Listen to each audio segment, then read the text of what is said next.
Online ખરીદ વેચાણનો એક ગજબનો કિસ્સો સામે આવી રહ્યો છે કે જેમાં છેતરપિંડીની ઘટના સામે આવી છે। આમ તો સામાન્ય રીતે લોકો ઓનલાઈન ઘણી બધી ખરીદી કરતા હોય છે, પરંતુ આ આખો મામલો ગજબનો છે। જામનગરના વિજરખી ગામે આ ઓનલાઈન ઘઉં વેચનાર ખેડૂત છેતરપિંડીનો ભોગ બની ગયો। જ્યાં વિજરખી ગામના ખેડૂત દેવાયતભાઈ મેઘાભાઈ ખીમાણીયાએ સોશિયલ મીડિયા પર ઘઉં વેચવાની પોસ્ટ મૂકી।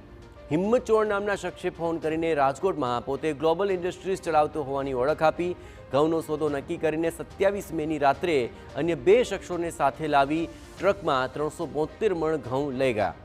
ખરીદીના રૂપિયા 2,04,600નો ચેક પણ આપ્યો, પરંતુ જ્યારે ખેડૂતે આ ચેક ખાતામાં ભર્યો ત્યારે તે બાઉન્સ થયો। રાજકોટના શખ્સે ત્યારબાદ આંગણિયાથી નાણાં મોકલી આપવાની વાત કરી હતી, પણ નાણાં ન મોકલ્યા। અંતે ખેડૂતે પંચકોશી એ ડિવિઝન પોલીસ મથકે ફરિયાદ નોંધાવી છે। પોલીસે વેપારી હિંમત અને આઈસરના ચાલક સુલતાન હુસેન પતાણી તથા અન્ય એક શખ્સ સામે ફરિયાદ નોંધી આ મામલે તપાસ શરૂ કરી છે।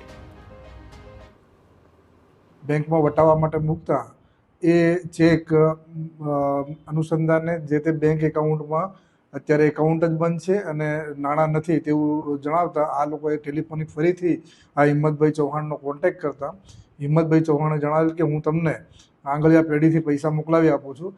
ફરીથી એ બાબતે એમને સંપર્ક કરતા આંગળીયા પેઢી મારફતે પૈસા નહીં મોકલતા ફરીથી મોબાઈલ ઉપર સંપર્ક કરતા મોબાઈલ ફરીથી બંધ આવતા અવારનવાર તેમને કોન્ટેક્ટ કરતા પણ કોન્ટેક્ટ નહીં થતા અંતે ફરિયાદી દ્વારા પંચાયત પોલીસ સ્ટેશનની અંદર